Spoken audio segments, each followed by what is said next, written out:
Mateus capítulo número 25, do verso 1 ao verso 30. Peço que todos fiquem de pé e acompanhemos com bastante atenção a leitura da palavra do Senhor. Aqueles que vão acompanhar pela Bíblia em papel já perceberão que esse texto está apenas em Mateus. Nós temos instruído os irmãos a respeito dos textos correlatos, né? Apenas Mateus registrará essas duas últimas parábolas aqui, as chamadas parábolas do reino, aqui eu carinhosamente titulei de parábolas do fim. Diz assim a sua palavra: então o reino dos céus será semelhante a 10 virgens que, tomando as suas lâmpadas, saíram a encontrar-se com o noivo. 5 dentre elas eram nécias e 5 prudentes. As nécias, ao tomarem as suas lâmpadas, não levaram azeite consigo. No entanto, as prudentes, além das lâmpadas, levaram azeites nas vasilhas. E tardando o noivo, foram todas tomadas de sono e adormeceram. Mas, à meia-noite, ouviu-se um grito: eis o noivo, saí ao seu encontro. Então se levantaram todas aquelas virgens e prepararam as suas lâmpadas. E as nécias disseram às prudentes: dai-nos do vosso azeite, porque as nossas lâmpadas estão se apagando. Mas as prudentes responderam: não, para que não nos falte a nós e a vós outras, ide antes aos que vendem, comprai-o. E saindo elas para comprar, chegou o noivo, e as que estavam apercebidas entraram com ele para as bodas, e fechou-se a porta. Mais tarde chegaram as virgens nécias, clamando: Senhor, Senhor, abre-nos a porta. Mas ele respondeu: em verdade vos digo que não vos conheço. Vigiai, pois, porque não sabeis o dia nem a hora. Pois será como o homem que, ausentando-se do país, chamou os seus servos e lhes confiou os seus bens. A um deu 5 talentos, a outro deu 2 e a outro 1, a cada um segundo a sua própria capacidade, e então partiu. O que recebera 5 talentos saiu imediatamente a negociar com eles e ganhou outros 5. Do mesmo modo, o que recebera 2 ganhou outros 2. Mas o que recebera 1, saindo, abriu uma cova e escondeu o dinheiro do seu senhor. Depois de muito tempo, voltou o senhor daqueles servos e ajustou conta com eles. Então, aproximando-se o que recebera 5 talentos, entregou outros 5, dizendo: Senhor, confiaste-me 5 talentos, eis aqui outros 5 talentos que ganhei. Disse-lhe o Senhor: muito bem, servo bom e fiel, foste fiel no pouco, sobre o muito te colocarei, entra no gozo do teu Senhor. E aproximando-se também o que recebera 2 talentos, disse: Senhor, 2 talentos me confiastes, aqui tens outros 2 que ganhei. Disse-lhe o Senhor: muito bem, servo bom e fiel, foste fiel no pouco, sobre o muito te colocarei, entra no gozo do teu Senhor. Chegando por fim o que recebera 1 talento, disse: Senhor, sabendo que és homem severo, que ceifa onde não semeastes e ajunta onde não espalhastes, receoso escondi na terra o teu talento, aqui tens o que é teu. Respondeu-lhe, porém, o Senhor: servo mau e negligente, sabias que ceifa onde não semeei e ajunta onde não espalhei? Cumpria, portanto, que entregasses o meu dinheiro aos banqueiros, e ao voltar receberia com juros o que é meu.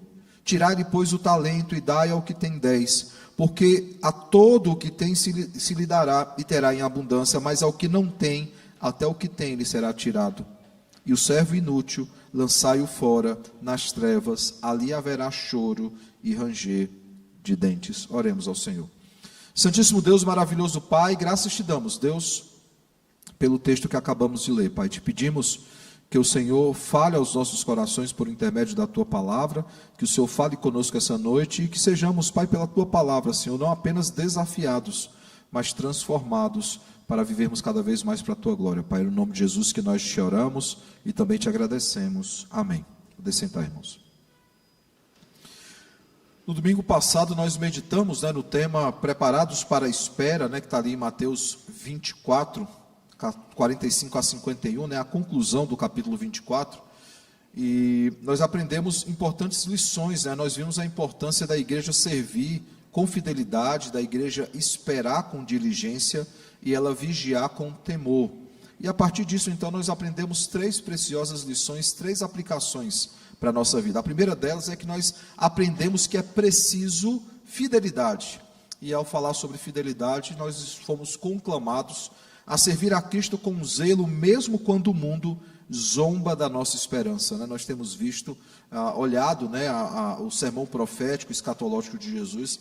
Haverá um momento de perseguição, onde seremos chincalhados, onde seremos perseguidos, presos, mortos. E nós devemos ser fiéis, inclusive, em momentos como esse. Segundo, é preciso diligência, pois a nossa esperança, irmãos, é certa e devemos trabalhar com amor ao Senhor, aguardando com fidelidade e com perseverança. As parábolas, né, que nós temos olhado deixam isso muito claro, né, a perseverança na espera, né, e essa espera com fidelidade. Inclusive hoje na parábola aí das 10 virgens, né, as 5 nécias e as 5 prudentes, elas estavam lá perseverantes, esperando no Senhor e preparadas para aquilo. E o texto ele constantemente nos chama. Por fim, nós aprendemos que é preciso temor, sabendo que ele voltará e que precisamos ser achados dignos de Cristo, vivendo de forma digna e de forma bíblica. E a pergunta então que ficou para a nossa reflexão foi: estamos preparados? Bem, irmãos, hoje nós olharemos para as últimas parábolas do reino, a que eu chamei de parábolas do fim. Por quê? Porque os irmãos vão lembrar, irmãos, que as parábolas do reino, elas são divididas em 3 categorias, em 3 blocos, né? Nós temos um primeiro bloco que se encontra ali em Mateus 13, que fala sobre a revelação do reino. Essas parábolas descrevem a natureza, o crescimento do reino, o valor do reino. São parábolas que introduzem esse conceito para todos nós. No segundo bloco, que começa ali no capítulo 20, no capítulo 21 e também no capítulo 22, nós temos porções de parábolas do reino ali, apontando para a rejeição do reino. Ilustra ali a recusa de Israel em relação ao reino e a aceitação dos gentios. Por fim, nós vimos agora esse último bloco, que são as parábolas que tratam sobre a consumação do reino, né? Retrata aí o juízo final e a entrada do reino. Por isso as parábolas do fim, né? São parábolas de consumação. E é interessante, irmãos, porque há nessas parábolas do capítulo 13, do capítulo 20, do capítulo 21, do capítulo 22, uma fórmula que se repete. O reino dos céus é semelhante. Eu mostrei isso para vocês. Mas eu não sei se vocês perceberam que na leitura de hoje, essa fórmula ela muda um pouquinho. Não é mais o reino dos céus é semelhante. O tempo verbal ele muda aqui. Dizendo o seguinte: o reino dos céus será semelhante, apontando justamente para o fim. Por isso a escolha do tema, as parábolas do fim, porque de fato, irmãos, ele está apontando para uma ação futura, ele está apontando para algo que vai acontecer. Não é à toa que no versículo de número 34, o texto que nós meditaremos no próximo domingo, dirá o seguinte: então virá o rei aos que estiverem à sua direita: vinde, benditos de meu Pai, entrai na posse do reino que vos está preparado desde a fundação do mundo. A ideia do já e ainda não, né? A ideia de um reino que desde a fundação do mundo ele já existe, mas que ele está em processo de consumação. Assim, irmãos, as parábolas de hoje, elas tratam sobre o juízo final, elas tratam sobre a entrada do reino, a consumação do reino, por isso as parábolas do fim. Por fim, irmãos, ainda nessa recapitulação, porque lembre, nós temos várias parábolas que temos meditado nos últimos domingos, só para lembrar que essas parábolas, elas nos trazem algumas características importantes. Por exemplo, ela nos diz que esse reino ele é espiritual e esse reino ele é universal, deixando claro que a salvação não era apenas para judeus, mas para o mundo inteiro. Vimos também que esse reino, ele exige fé e arrependimento. É um reino, irmãos, ao mesmo tempo que exige fé e arrependimento, é um reino que é gracioso, ele não é meritório, não é por mérito humano, mas pelos méritos de Cristo, por isso ele é gracioso, e esse reino, irmãos, ele se consumará no reinado eterno de Cristo, quando ele vier em glória, como veremos aí, irmãos, no capítulo 25, do versículo 31 ao 46, que é o tema da próxima mensagem. Por fim, vimos que essas parábolas, elas são o centro da mensagem de Cristo, pois elas apontam para a sua pessoa e para a sua obra. Elas descrevem um reino que cresce silenciosamente, que transforma profundamente, que terminará vitoriosamente. Um reino que já começou, mas que ainda esperamos a sua consumação. Olhando então para o capítulo 25, irmãos, hoje nós temos duas parábolas que são bem conhecidas. A parábola das 10 virgens e a parábola dos talentos. Duas parábolas bem conhecidas, registradas apenas por Mateus. E é interessante, irmãos, é por isso a escolha para expormos as duas juntas. Por quê? Por que escolhemos as duas? Primeiro, essas duas parábolas elas estão extremamente interligadas. Porque o versículo 14, ele começa justamente dizendo o quê? Pois será como um homem. Então ela interliga as duas parábolas. A segunda questão, irmãos, é que normalmente, quando expomos aqui Mateus, nós olhamos para todos os evangelhos sinóticos, o que é que eles tratam sobre aquela cena, sobre aquilo que está sendo retratado na palavra de Deus. Esse texto só está em Mateus, então nos sobrará tempo para olharmos especificamente apenas para esse texto e apenas para essas duas parábolas. Nós conseguiremos olhar e perceber que elas estão ensinando a mesma coisa. Na verdade, se o tempo nos permitisse, era melhor que tivéssemos olhado as 4 parábolas juntas, porque elas ensinam a mesma coisa, elas tratam sobre o mesmo momento, que é a consumação do reino, e nos traz lições muito parecidas. Voltando aqui então para o texto, irmãos, como nós já vimos em Mateus 24, 42, que é justamente ali o fechamento da primeira parábola, diz o seguinte: portanto vigiai, porque não sabeis em que dia vem o nosso Senhor. Aqui novamente tem essa linguagem, principalmente na parábola das 10 virgens, quando elas não sabem o dia nem a hora, e algumas saem para comprar o azeite, porque não haviam se preparado de forma conveniente, de forma correta, e elas precisam correr para comprar o azeite, ainda pedem para as outras 5 virgens, há quem questione falando assim, mas se elas tivessem dividido o azeite, o Senhor chegou logo depois, o noivo chegou logo depois, as 10 teriam entrado, mas a parábola ensina justamente sobre uma espera que é vigilante, uma espera que é diligente, uma espera, irmãos, que é ativa e não passiva.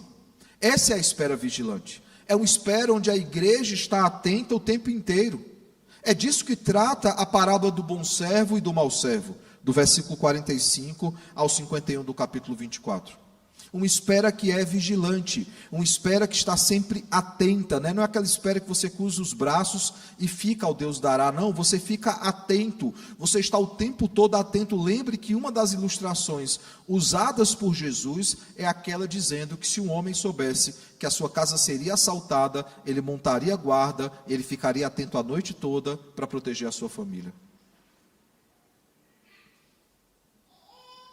E essas parábolas, irmãos, elas estão bem interligadas, todas elas. Eu fiz isso no domingo passado, e fica aí então o desafio, quem não lembra o que foi dito, assista o sermão do domingo passado. Nós começamos a passear nas 4 parábolas, mostrando como elas estavam extremamente interligadas. Por que nós fizemos isso? Porque as parábolas do reino, reconhecidas, são as duas do capítulo 25. Mas a minha intenção era mostrar que as do 24, por mais que não tivessem a fórmula, o reino dos céus é semelhante ou será semelhante, todos os elementos do reino estavam naquelas duas parábolas também. Então depois assista ao sermão, os 2 sermões anteriores, e vocês perceberão claramente que elas estão extremamente interligadas. E na parábola de hoje nós vemos sim, elementos das 2 parábolas anteriores. Por exemplo, se olharmos para Mateus 24, 42 a 44 ou 44, nós veremos o seguinte: portanto vigiai, porque não sabeis em que dia vem o nosso Senhor. Mas considerai isto: se o pai de família soubesse a hora que viria o ladrão, vigiaria e não deixaria que fosse arrombada a sua casa. Por isso, ficai também vós apercebidos, porque a hora em que não cuidais, o Filho do Homem virá. O versículo 14, irmãos, diz o seguinte, o versículo 13, perdão, diz o seguinte: vigiai, pois, porque não sabeis o dia e nem a hora. E se interliga com o verso 24, porque há o pois aí, pois será como o homem que, ausentando-se do país, chamou os seus servos e lhe confiou os seus bens. Lembrando ali que na parábola do servo mau e na parábola do bom servo, é exatamente isso, até a linguagem, servo bom, servo fiel, servo prudente, que se repete, nós vemos o seguinte no capítulo 47, em verdade vos digo, o 46, né? Bem-aventurado aquele servo a quem o seu senhor, quando vier achar fazendo assim, em verdade vos digo que lhe confiará todos os seus bens. E aí nós vemos na parábola dos talentos, que quando aquele mais zeloso, porque o texto deixa bem claro que ele entregou talentos conforme a capacidade de cada um. Então o que recebeu 5 era aquele que era mais capaz, o que recebeu 3 era o que é um pouquinho menos capaz, mas também capaz. O que recebeu 1, a gente percebe inclusive pela história que era o mais incapaz de todos. 2, perdão. 5, 2 e 1. E aí nós vemos o seguinte, nós vemos no capítulo 25, que aquele que a quem foi dado 5, e que ele multiplicou por mais 5, a ele é dado o talento daquele que é infiel, justamente fazendo menção ao versículo 47 aqui, do 24, que diz, em verdade vos digo, que lhe confiará todos os seus bens. Então, irmãos, percebam que elas estão extremamente interligadas e todas elas nos chamam à prontidão, a estarmos prontos, a estarmos preparados para a volta de Cristo, inclusive colocando lá no recipiente o azeite necessário para acender então a lâmpada, né, para que pudesse receber o noivo e ser recebida por ele. Essa volta, irmãos, ela pode acontecer a qualquer momento. Essa volta ela pode acontecer a qualquer instante, né? Apesar, eu uma vez conversando com o Dr. Heber, né, sobre esse assunto, ele gosta bastante, né? E aí conversando com ele, ele falou assim, mas é impossível Jesus voltar amanhã. Pregador que diz, Jesus pode voltar a qualquer momento, hoje, amanhã, não tem como. Tem profecias que demoram semanas para se desenrolarem, demoram um bom tempo para acontecerem. Mas mesmo assim, irmãos, a gente não sabe se é daqui uma semana, daqui 2, daqui 3, daqui 10. Por isso a igreja está constantemente vigilante. E talvez alguns desses sinais já tenham acontecido e nós não percebemos. O fato, irmãos, é que essa prontidão ela precisa ser ativa. E ela é ativa por meio do nosso serviço. Ela precisa ser fiel, digna de Cristo. E a mensagem de hoje ela traz muitos desafios a todos nós. E eu pergunto então, que desafios são esses? O que a palavra de Deus nos traz aqui nessas duas parábolas de forma tão importante? E lembrem-se que ainda não foi explorado nos outros sermões, porque nos outros sermões nós já entramos na questão das 10 virgens, nós já entramos na questão dos talentos, mas o que nós ainda não aprendemos, apesar que as palavras serão bem parecidas porque elas ensinam a mesma coisa. A primeira coisa, irmãos, que esse texto ele nos chama é a prontidão. O versículo 1 ao versículo de número 13, ou seja, a parábola das 10 virgens, chama, a principal lição dessa parábola é prontidão. Essa parábola, irmãos, assim como a passada, né, do servo bom e do servo mau, nos chama a prontidão, nos chama a estar prontos, a estarmos preparados para a volta de Cristo, lembrando que ela pode acontecer a qualquer momento, pois ninguém sabe o dia e nem a hora, nem mesmo o filho. E nós já entramos nesse debate nos sermões anteriores, que trata-se da natureza humana de Cristo. Essa vigilância, irmãos, precisa ser constante. Essa vigilância ela precisa ser diária. Essa vigilância ela precisa ser ininterrupta. Nós não vigiamos apenas no domingo. Nós não vigiamos apenas quando há programações da igreja. Nós vigiamos em todo tempo. Nós vigiamos em todo instante. Nós fazemos isso o tempo inteiro. Estamos sempre alertas, estamos sempre preparados, porque quando nós baixamos a guarda, é quando as coisas começam a dar erradas. Quando nós baixamos a guarda, é quando as coisas pioram para o nosso lado. Normalmente, irmãos, as invasões em guerra se dão em pontos fracos, principalmente quando se falta uma vigilância. Nessa, uma das lições ali da história de Gideão, quando ele começa a limpar o exército, qual é a última prova lá da limpeza do exército? Se eles eram vigilantes ou não. Aqueles que entraram na água de qualquer jeito, aqueles que bebiam água, espreitando, observando se o inimigo não estava chegando. Uma igreja sempre vigilante. E a verdadeira vigilância, irmãos, ela se dá por meio do serviço. Ela se dá por meio da fidelidade constante, como veremos aqui nessas parábolas. Se o irmão está trabalhando, se o irmão está em serviço, em adoração diante do Senhor, ele está constantemente vigilante, ele não baixa a guarda. Mas se ele vira um mero domingueiro, alguém que frequenta alguns trabalhos da igreja, certamente ele cairá em ciladas. Aqueles que aguardam a chegada ou o retorno de alguém, irmãos, estão sempre na expectativa, estão sempre de prontidão, preparados, mesmo sem saber o dia e a hora. Marido, você quer deixar sua esposa com raiva? Não avisa que você está levando alguém para casa. Não avisa que na hora do almoço tem alguém para chegar. Vê o B.O. que vai dar. Vê a confusão que vai falar. Vai falar, por que você não me avisou? É assim ou não é? Não avisa sobre um compromisso. Esse é o sentido de estar preparado, irmãos, quando alguém está para chegar, ou quando algum compromisso vai acontecer, você precisa se preparar para aquilo. Você precisa se preparar e se preparar com antecedência. Nós fazemos isso em relação a compromissos, nós fazemos isso em relação a trabalhos, a provas, a questões do nosso emprego. Tudo que a gente precisa apresentar alguma coisa, a gente se prepara. A gente pensa no slide, pensa na aula, pensa nas perguntas que serão feitas, os questionamentos que serão levantados, nós nos preparamos para tudo, todo tipo de possibilidade. O Flávio vai chegar o momento dele, quando ele for arguído pelo presbitério nos sermões do presbitério, né, tanto de licenciatura como ordenação, ele vai ver que eu sou bem chato com isso. O Tiago sofreu na minha mão. Tiago, a gente vinha aqui para a igreja, eu sentava naquele banco ali, eu falava, bora Tiago, começa a pregar o sermão do presbitério. E eu com meu caderninho fazendo anotação. Acabava, eu falei assim, senta aqui que a gente vai conversar sobre o sermão. Isso. Prego o sermão de novo. E a semana toda, todo dia. Por quê? Porque nós precisamos nos preparar para momentos que são importantes. Irmãos, o texto ele nos chama a uma vigilância constante. Essa vigilância, o servo que é vigilante, ele não cochila, ele não se distrai, ele não baixa a guarda, ele sempre tem provisões. Tivemos um curso, né? Eu sempre lembro desse curso, o presbítero André trouxe aqui para a gente de sobrevivência, né? Quantos participaram do curso? Alguns estiveram nesse curso de sobrevivência. Foi bom o curso, não foi, Ricardo?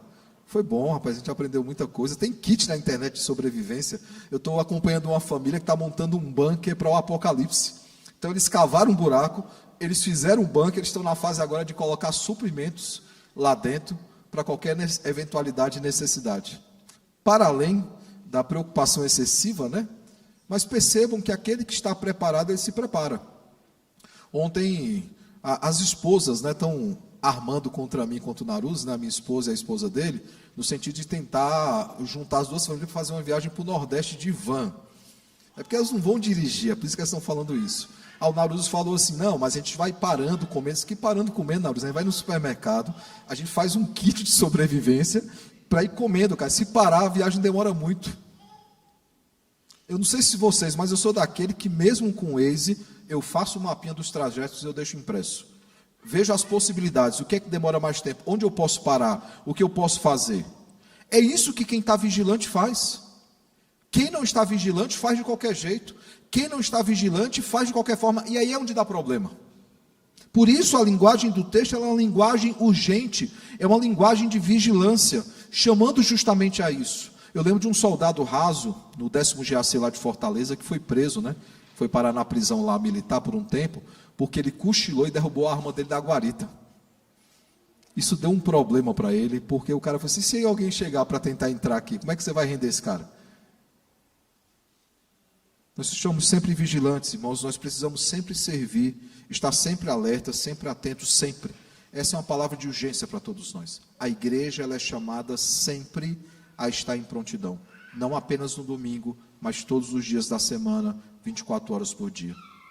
A segunda coisa que esse texto também nos chama é ao serviço, e o serviço está justamente na parábola dos talentos, irmãos, especificamente o começo dela, né, o versículo 14 ao 19, né, quando ele diz o seguinte, depois de muito tempo, voltou o Senhor daqueles servos e ajustou conta com eles. Essa primeira parte, onde ainda não há confrontação. Veja, irmãos, que é algo que se repete em todas essas parábolas. Alguns termos, né? Por exemplo, o termo fiel é aquele que serve aos interesses do seu Senhor. Esse é o servo fiel. Essa expressão fiel, né, nós veremos nessa parábola, nós veremos na parábola do bom servo, nós veremos constantemente, irmãos, esse termo fiel. Né? O fiel é aquele que serve aos interesses do seu Senhor. Já o infiel, ele serve aos seus próprios interesses. Não é isso, por exemplo, que Paulo diz, escrevendo aos Filipenses, a respeito daqueles que eram inimigos da cruz? A preocupação deles estava apenas com as coisas dessa terra. É alguém que não está preocupado com o seu Senhor. É alguém que não está preocupado em satisfazer a vontade daquele que o arregimentou. A preocupação dele é qualquer outra. A igreja, irmãos, ela não aguarda a volta de Cristo com braços cruzados. Ela não aguarda a volta de Cristo enterrando o seu talento. Ela aguarda a volta de Cristo em um serviço, e serviço ele é necessariamente ativo e não passivo. Já o servo infiel, irmãos, ele é imprudente. O servo fiel, irmãos, ele não se prepara, ele não conhece de fato o seu Senhor. Ele acha que pode tomar suas próprias decisões. Não é isso que ele diz. Ele chega para o Senhor, ele quer dizer que conhece o seu Senhor, dizendo: ó, eu conheço o Senhor, eu sei que o Senhor não gosta de perdas, eu sei que o Senhor tira de onde não tem, por isso eu decidi enterrar meu talento. Aí ele falou assim: você me conhece mesmo? Mesmo sabendo de tudo isso, você decidiu enterrar o seu talento? Não era muito melhor ter entregue aos banqueiros para que eles rendessem juros? O servo infiel, ele acha que conhece o seu Senhor, mas ele não conhece. O fiel, aqui no texto, ele é encontrado em atividade, não em ociosidade. Ele é encontrado em obediência. Ele está trabalhando o tempo inteiro. Sabe por que a parábola, o que tinha apenas um talento ele enterra? Porque ele não queria ter trabalho. Já o que tinha 5, ele sai para negociar, ele sai para fazer com que aquele talento ele seja multiplicado. A igreja, irmãos, ela precisa ser assim, como a igreja dos Tessalonicenses, que tinha uma fé que era operosa, um amor que era abnegado, e uma firme esperança na volta de Cristo. Por isso ela trabalha, por isso ela serve a Cristo. Ela não aguarda a volta de Cristo de braços cruzados, ela aguarda a volta de Cristo trabalhando, e trabalhando muito. Trabalhando cada vez mais. E esse é o problema, né, da igreja pós-moderna, né? Cada vez menos os crentes querem trabalhar na igreja. Cada vez menos os crentes querem se dedicar. Cada vez menos. E por isso que é tão tentador para alguns fazerem parte de mega igrejas. Você entra, você é alimentado, você sai e vai para a sua casa. E não precisa ter compromisso nenhum.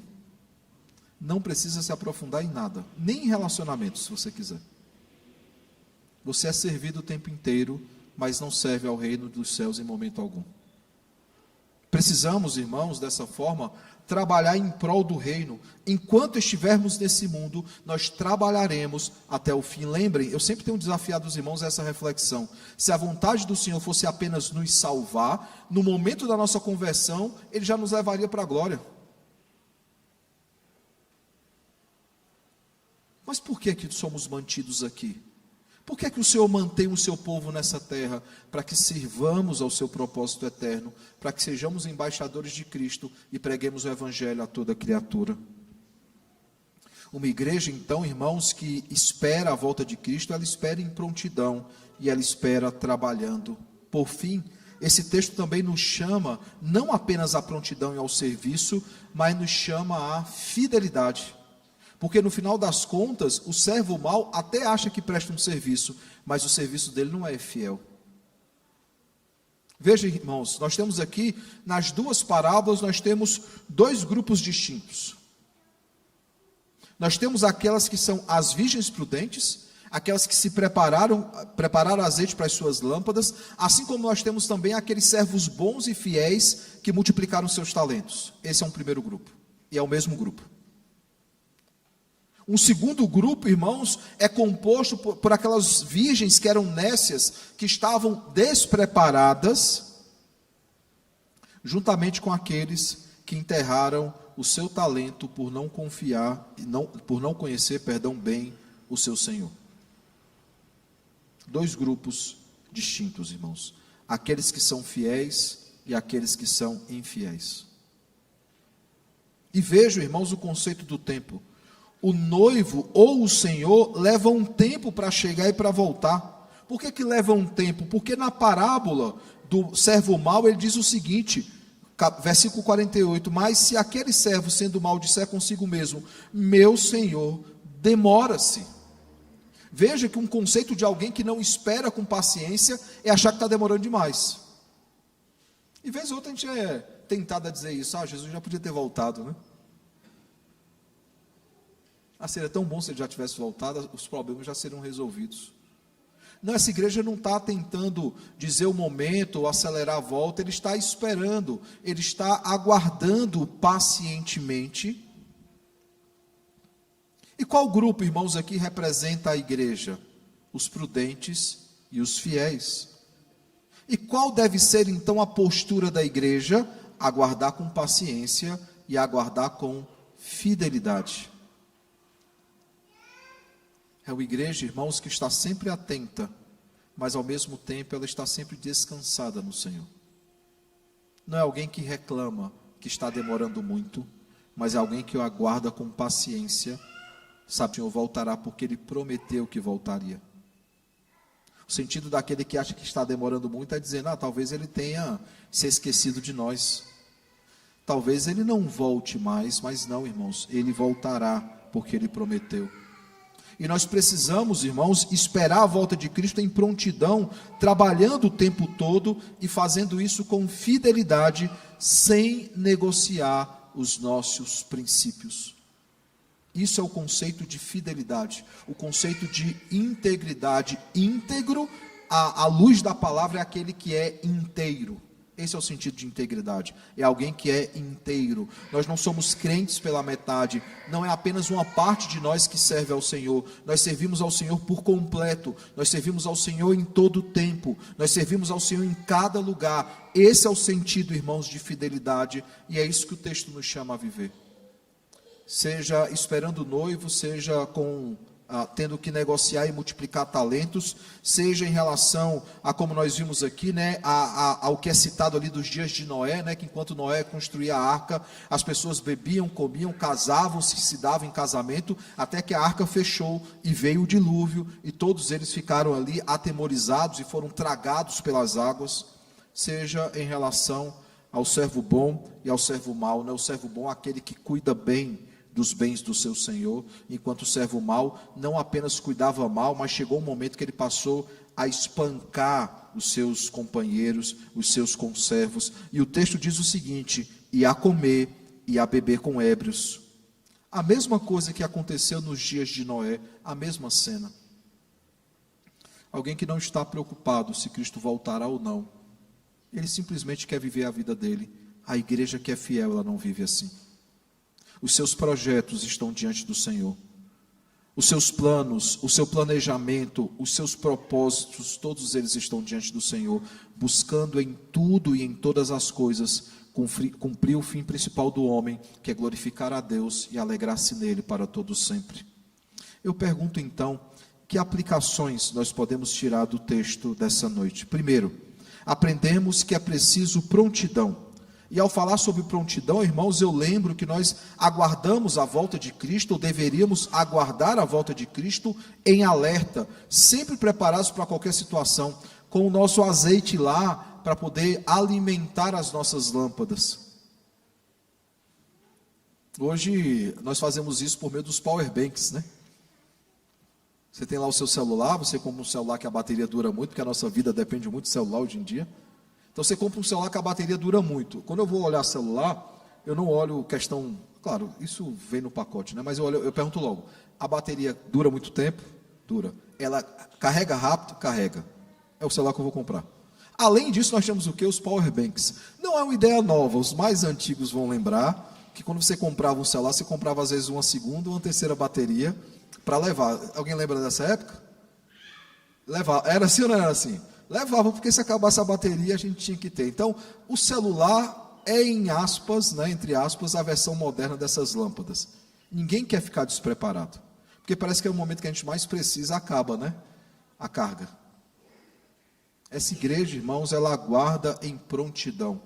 Ela aguarda sempre alerta, né? O lema dos escoteiros, né? Alguém que já foi escoteiro, já? Ninguém vai entregar que foi, né? Os escoteiros sempre alerta, sempre vigilantes. Segundo, é preciso, irmãos, que aguardemos a Cristo, né, por meio do serviço, né? E quando eu falo em serviço, eu falo sobre a necessidade de trabalharmos em todo o tempo, até que Cristo volte para nos buscar. E aqui fica mais uma vez o desafio lançado essa manhã. Nós precisamos de mão de obra, de força de trabalho na nossa igreja. Graças a Deus a igreja tem crescido, há muitas atividades acontecendo, mas nós precisamos de servos, não de voluntários, tá? Voluntário não coaduna com o evangelho. Ninguém é voluntário na igreja. Nós somos servos de Cristo. Nós devemos servir a Cristo. Nós precisamos de servos aí valorosos para nos ajudar em várias funções na igreja. Então fica o desafio, você está na igreja e não está trabalhando ainda, nos procure, a mim, os irmãos do conselho, os oficiais, outros oficiais também, os diáconos, dê o seu nome para colaborar. Por quê? Porque a igreja, irmãos, ela trabalha incansavelmente, ela não se cansa. O Senhor renova as nossas forças para que trabalhemos em todo o tempo, até que Cristo volte para nos buscar, ou até que Ele nos recolha a sua augusta presença. Por fim, último ponto, última aplicação, é preciso, irmãos, fidelidade. E aí perceba que propositalmente eu estou usando os dois verbos de abertura dos outros pontos. Enquanto a prontidão nos faz aguardar a volta de Cristo em alerta, e enquanto o serviço nos faz trabalhar incansavelmente, a fidelidade, irmãos, nos chama a aguardar e a trabalhar, mas não de qualquer forma. Nós fazemos isso com fidelidade. Nós não trabalhamos de forma desleixada, nós não fazemos de qualquer jeito, nós fazemos com excelência, porque nós estamos trabalhando não para o pastor da igreja, não para presbíteros, diáconos ou líderes de grupos da igreja, de grupos de trabalho ou sociedades internas. Nós trabalhamos para aquele que é o Rei da Glória, nós trabalhamos para aquele que é o cabeça da igreja, aquele que é o dono das nossas vidas, e nós fazemos isso, irmãos, com fidelidade, fazemos isso com excelência. Nunca é trabalhoso demais trabalhar para Cristo. Eu suspeito que alguns crentes, que se eles dedicassem o mesmo vigor, a mesma motivação com que eles se dedicam aos seus trabalhos, aos seus cursos, se eles fizessem o mesmo em prol do reino de Cristo, nós estaríamos numa situação muito melhor. Porque é interessante isso, né, irmãos? Parece que tudo lá fora é mais importante. Parece que tudo lá fora a gente precisa fazer com mais gosto, com mais jeito. E a obra na igreja a gente faz muitas vezes de forma desleixada ou no automático. Não, irmãos, nós trabalhamos, e nós trabalhamos incansavelmente até que Cristo volte para nos buscar. Fazemos isso com fidelidade, fazemos isso com excelência. A pergunta que eu deixo então para a nossa reflexão semanal é: qual a nossa postura? Como nós temos esperado pelo Senhor? Como nós temos esperado a volta gloriosa de Cristo? Temos feito isso com prontidão, com serviço, com trabalho, com fidelidade? Ou para nós, irmãos, é mais um momento da história, e quando ele acontecer, que bom. Mas enquanto ele não acontece, eu vou viver minha vida da minha forma. Como é que nós temos esperado a volta de Cristo? Que o bom e eterno Deus, irmãos, nos ajude a esperar pela volta de Cristo de forma bíblica, de forma gloriosa. Enquanto Ele não vem, nós servimos ao Senhor. E nós não servimos ao Senhor de qualquer forma, nós servimos ao Senhor com prontidão e com fidelidade. Que o Senhor nos abençoe e nos ajude a sermos servos bons e fiéis, servos prudentes, que aguardam o retorno do seu Rei em prontidão, com alegria nos seus corações, sabendo que aquele que prometeu que voltaria, voltará. E quando isso acontecer, irmãos, nenhum de nós quer ser achado despreparado para esse momento.